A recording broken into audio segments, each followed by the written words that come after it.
जहां भारत की जमीन खत्म होती है और अनंत समुद्र शुरू होता है।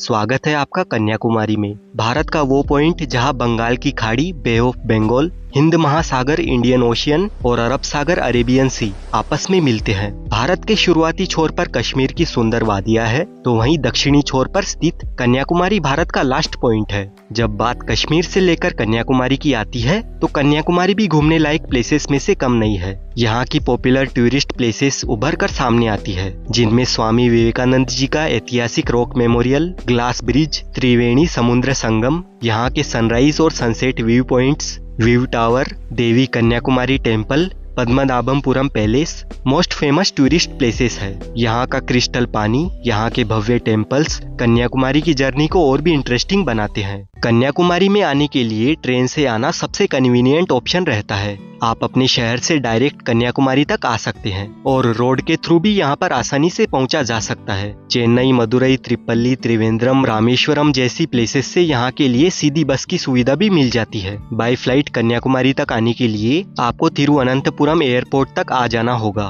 रामेश्वरम से कन्याकुमारी 300 किलोमीटर की दूरी पर है, वही तिरुवनंतपुरम से 90 किलोमीटर की दूरी पर है। इसके अलावा आप कार या टैक्सी से भी कन्याकुमारी आसानी से पहुंच सकते हैं। कन्याकुमारी रेलवे स्टेशन देश के सभी प्रमुख रेलवे स्टेशनों से वेल कनेक्टेड है। अगर फिर भी आपकी ट्रेन यहाँ तक नहीं आती है, तो आप नागरकोविल जंक्शन से भी कन्याकुमारी रेलवे स्टेशन तक आ सकते हैं। नागरकोविल जंक्शन कन्याकुमारी से 17 किलोमीटर की डिस्टेंस पर है, तो आप वहाँ से बस या ऑटो से रिक्शा में पहुँच सकते हैं या इंटरकनेक्टेड ट्रेन से कन्याकुमारी इजीली आ सकते हैं। कन्याकुमारी रेलवे स्टेशन के बाहर ही आपको रुकने के लिए कई होटल्स और लॉज मिल जाते हैं। वहीं अलग अलग फैसिलिटीज के अकॉर्डिंग सी फेस होटल्स भी आपको यहाँ पर मिल जाएंगे। इन होटल्स की रेंज 700 रुपए से स्टार्ट होती है और 1500 रुपए में आपको एक sea facing decent AC room मिल जाएगा। बजट ट्रेवलर्स के लिए यहाँ पर 400 रुपए की स्टार्टिंग से लॉज की सुविधा भी मिल जाती है और ये एसी रूम मुझे पर नाइट के लिए 1000 रुपए में मिला था। यहाँ पर ह्यूमिडिटी यानी उमस बहुत ज्यादा होती है, तो फैन से काम नहीं चलता है और अगर आप यहाँ पर और थोड़ा रिसर्च करोगे तो इससे भी कम में आपको यहाँ पर रूम मिल जाएगा। होटल में चेक इन करने के बाद सबसे पहले हम जाएंगे त्रिवेणी संगम पर और कन्याकुमारी घूमने के लिए आपको कम से कम 2 डेज और 1 नाइट का टूर प्लान बनाना चाहिए। इसमें आप आसानी से पूरी कन्याकुमारी एक्सप्लोर कर सकते हैं और आराम से बिना किसी भागदौड़ के सारी प्लेसेस घूम सकते हैं। और साथ ही आप यहाँ पर स्कूटी या बाइक रेंट पर लेकर आसपास की प्लेसेस घूमने जा सकते हैं, जो कन्याकुमारी से थोड़े डिस्टेंस पर है। तो हम कन्याकुमारी में अपने दिन की शुरुआत करेंगे कन्याकुमारी के फेमस टूरिस्ट अट्रैक्शन और मोस्ट विजिटेड प्लेसेस में से एक स्वामी